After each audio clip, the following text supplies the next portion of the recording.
Oh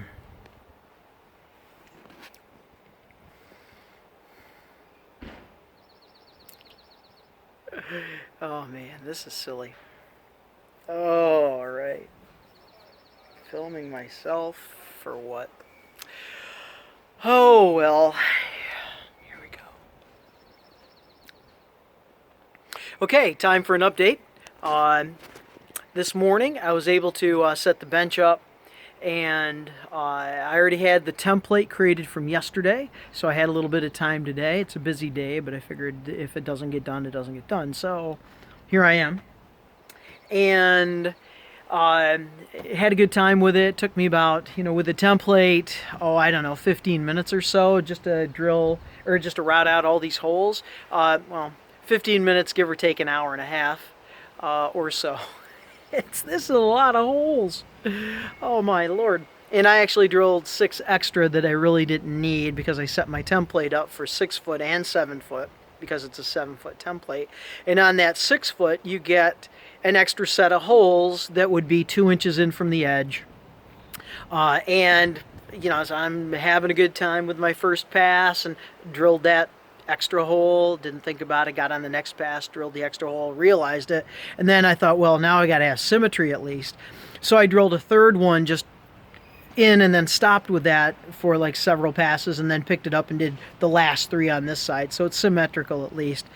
And I have extra holes and less mass, so I'm sure it weighs a lot less now with those 6 extra less 20 millimeter material of holes and material. All right, well, so what happened? Well, it was an adventure. Don't do a lot of plunge routing. Router it's not new to me, but it's not something that I have always gone to. I think early on, didn't have a really good experience with it, didn't understand it. And so set it down for a while, and since I built that thing, I've gotten certainly way used to routers. I have 2 of them, cordless and this corded. So I've gotten used to them. There again, though, it was all hand routing. I did not actually, well, with patterns, but I haven't used a plunge very often, so I had to set that up this morning and just kind of reschool myself. Okay, here's what it is. So, again, now that I've got that tool and feel certainly way more comfortable with it than I did at 10 a.m. this morning, that I'll certainly be using it more. And it's one of these things where you make do with what you have, and so you figure it out. You just do something else with another tool to make whatever it is happen. So, where a router could have been the tool for you and made it way easier, maybe even a better product in the end. So nice that I'm going through all of this because it's a wonderful learning curve, figuring things out, refiguring them out, something I hadn't used in a couple of years.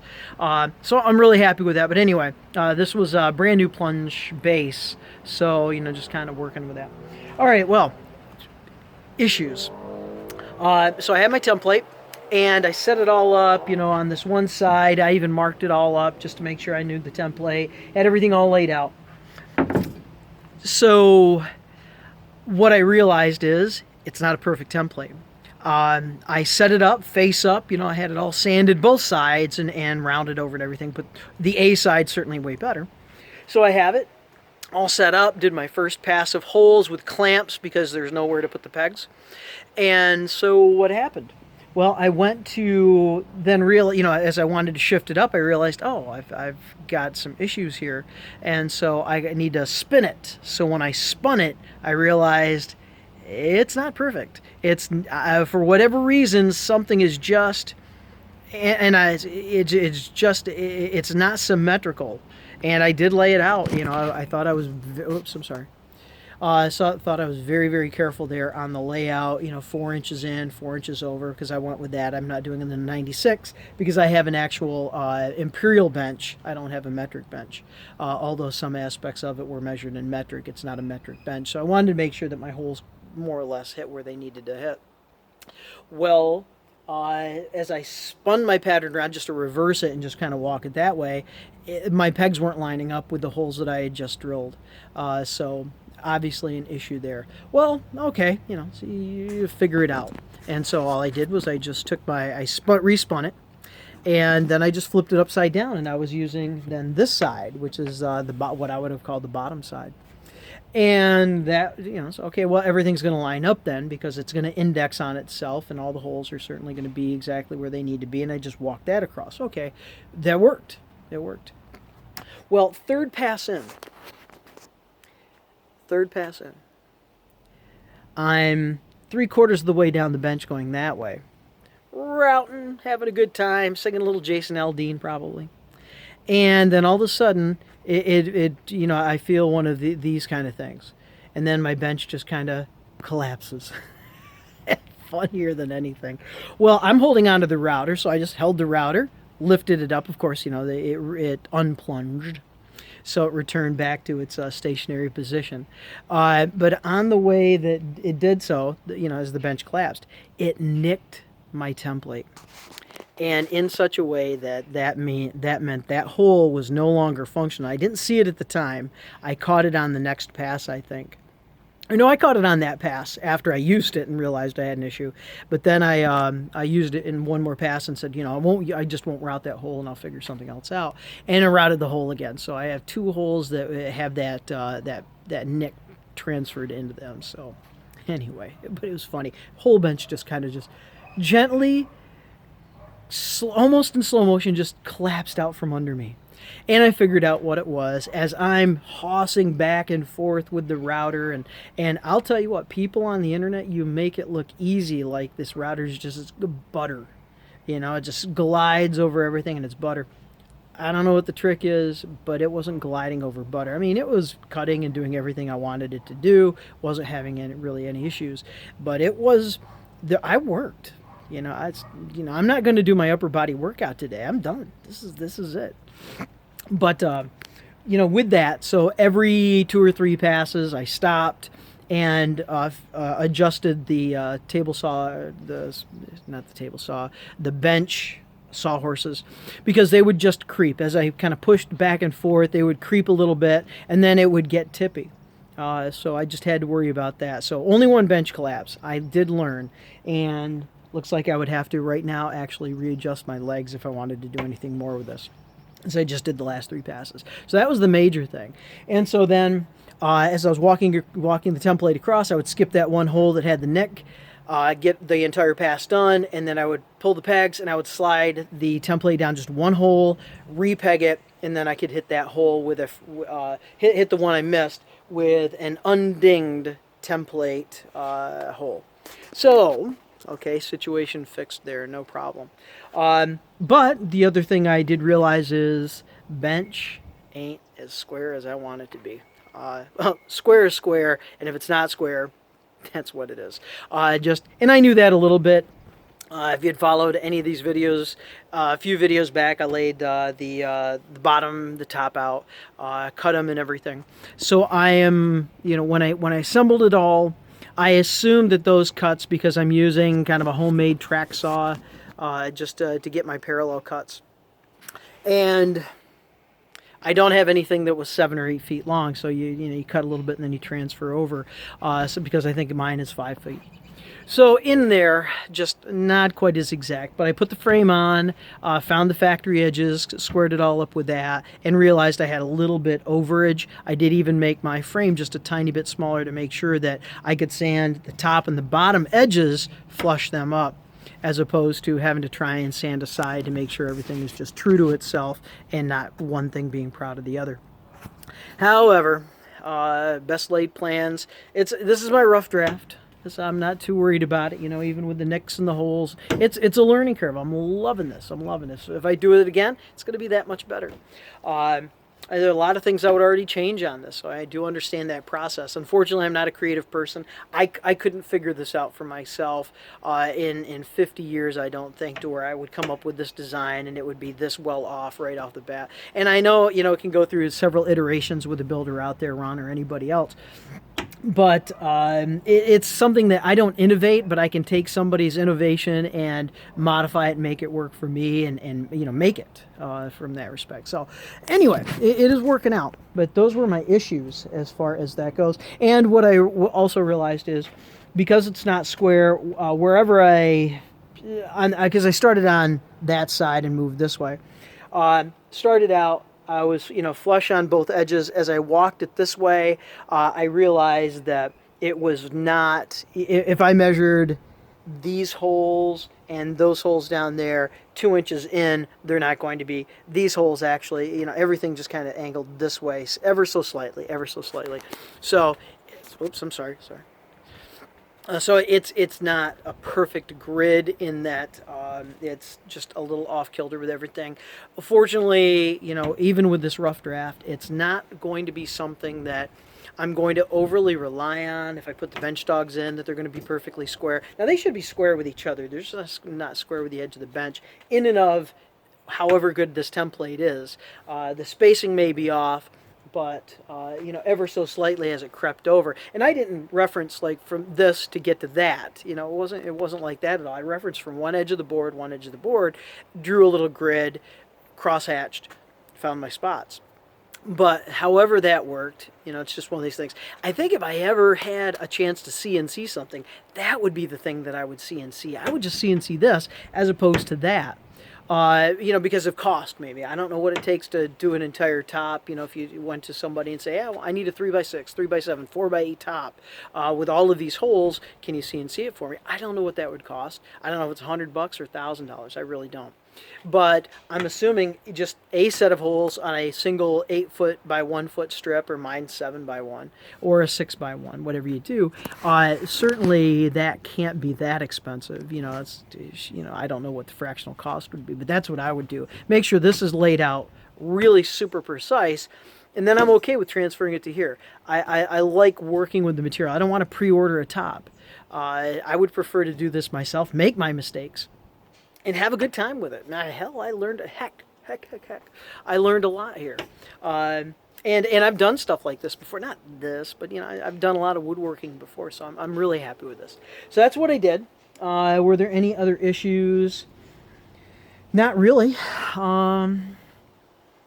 So I think, we're pretty good to go. Now, the one thing, of course, I am missing is I do not have a template yet, nor, of course, have I cut into this bench anywhere for a router plate, and so I can actually mount that router, or maybe I'll buy a different router at some point, and and just have that kind of fixed onto the plate and ready to go, and then have a hand router corded for whatever I want to do. And then my cordless right now is essentially, for a long time, has been set up just as roundover.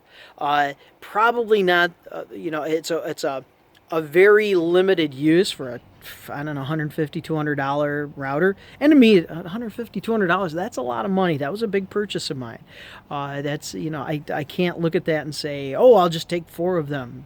So I planned it, saved a little money for it, got permission to make sure that if I come home with a new tool, it's cool. Yes, I do have to do that. So I might end up with a third router. I don't know if I would go cordless in a situation like this and a fixed bench. Very easy to run cord. I've actually thought about maybe just having an outlet or two mounted in this box somewhere, and then just an extension cord to where I could actually have power inside the bench. I mean, the thing's heavy. Just having a couple of receps in here, that's not going to be a big deal. But since I'm limited in space anyway, why not?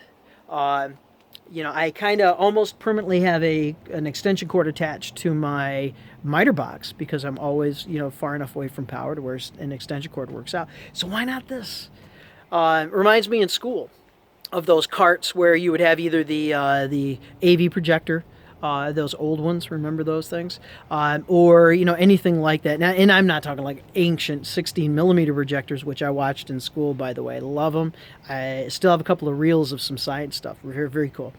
But those carts that actually had power on them, they had 5 or 6 receptacles, basically just an extender, and then a long extension cord, so you could have something in the middle of the room and still plugged in. So I think I would like to do that with this. That would be one of the modifications that I'd make somewhere inside and just have a place to coil it up. So that'd be cool. But what I need to do is I need to get the router plate. I don't have a router plate. I've never had a router table before. And so I need to get the plate because I'm uncomfortable doing anything on this bench to some kind of standard number and then end up with a plate that's going to wiggle wobble, or I've got to somehow secure it in there because it's meant to, I guess, come out. Plus, apparently I should have then an insert to go in that hole if the router's not there, or if the router's mounted to the plate. So I guess then I would also have to then create an insert to go in there, just plug that hole up so you have a contiguous surface there, nothing to get hung up. I don't know. It's something to think about. I don't know if that's a thing I'm supposed to do. So I'll do that. I know Woodpecker makes router plates, and I've heard Ron Paulk talk about those, and somebody else talk about those as well on the internet.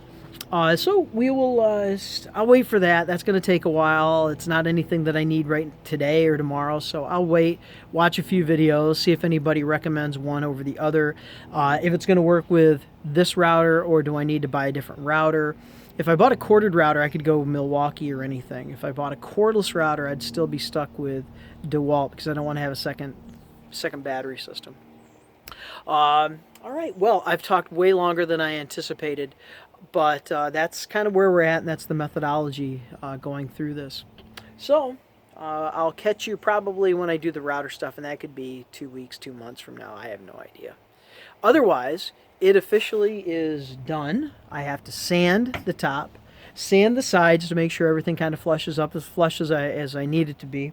And then I will round over the 2,765,328.8 holes, 0.8 because of the 2 nicks. So obviously, how do you get a fractional hole if you're drilling solid hole?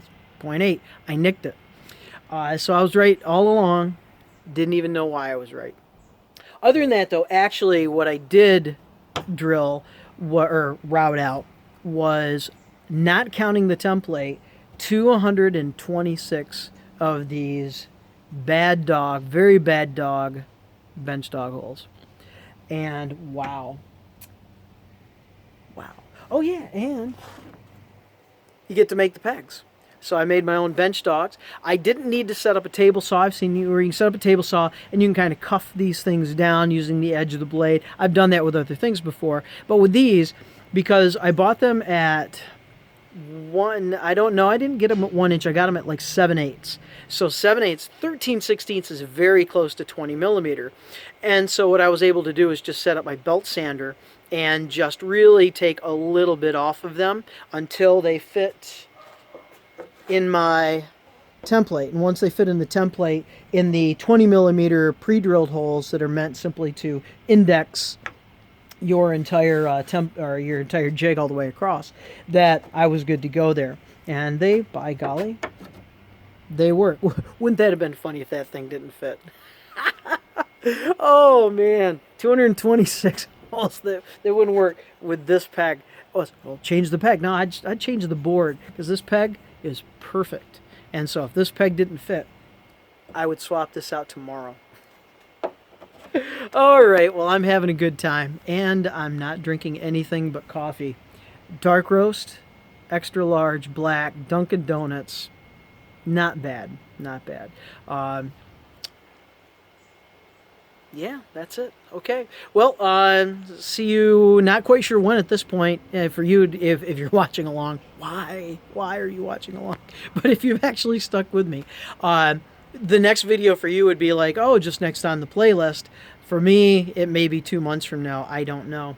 So, but that'll be getting the router plate, figuring out the dimensions, routing that out, it's kind of a 2-part system. All the way through the bench, make a hole so the router actually fits down in, but then you need to route a ledge to actually support the plate. And I believe you even need to go in there and maybe plus up underneath with some strips, which probably should have been done prior to the top going on. But that top is simply screwed on. And so I could actually just unscrew the top, and once I have things, I can actually, add some supports there. So that'll be next for me, but that's going to be a ways away in the fact that I got to figure out router if that's going to work, and all of that stuff. So thank you very much for sticking with me. Hope, if nothing else, you're entertained, because I'm certainly not teaching any. I'm a teacher. I'm not teaching a thing here other than teaching myself routing, repracticing my routing, making templates, doing a semi-compact workbench, and trying to figure out YouTube videos. which is certainly an incredible learning curve for me. Never done it before. So, wow. Long video. Thank you. Maybe I'll break it up into 2 parts. Couldn't tell you. Okay, thanks.